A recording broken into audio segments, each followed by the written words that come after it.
Je vais maintenant vous apprendre à mettre en place des formules conditionnelles dans Excel.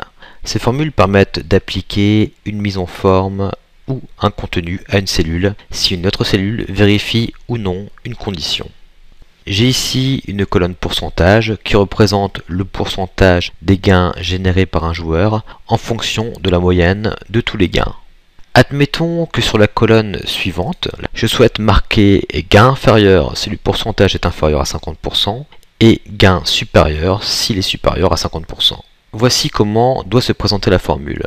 Je me place donc sur la cellule K2, puis dans l'éditeur de formules, je marque ceci. Je commence par le signe égal, puis la fonction si. Je clique sur cette fonction. Après ma parenthèse, je marque donc J2, qui est ma cellule source, supérieur à 50%.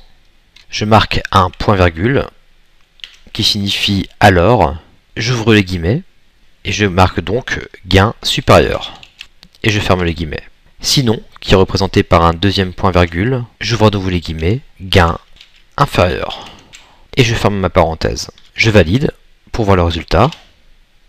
Et je me rends compte qu'effectivement, lorsque le gain est inférieur à 50%, dans la colonne K apparaît gain inférieur. S'il est supérieur, apparaît gain supérieur. Donc ma formule est correcte. Il est possible maintenant de complexifier cette formule en ajoutant une deuxième condition.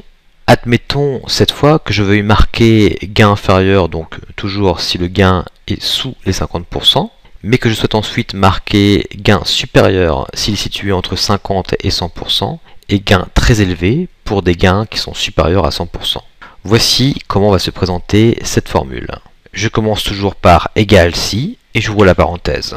Je note les coordonnées de ma cellule source, J2, inférieur à 50%, alors représenté par le point virgule, j'ouvre les guillemets, gain inférieur. Sinon, et là, je remets donc un deuxième si pour pouvoir mettre en place deux autres conditions. J'ouvre à nouveau une parenthèse. J'appelle de nouveau ma cellule source J2 supérieure à 100%. Alors, et j'ouvre les guillemets, gain très élevé. Sinon, gain supérieur. Et je ferme deux fois ma parenthèse. Et je clique sur Entrée. Je vérifie que tout fonctionne. En combinant grâce à cette fonction trois conditions, les possibilités sont infinies et permettent des calculs très avancés.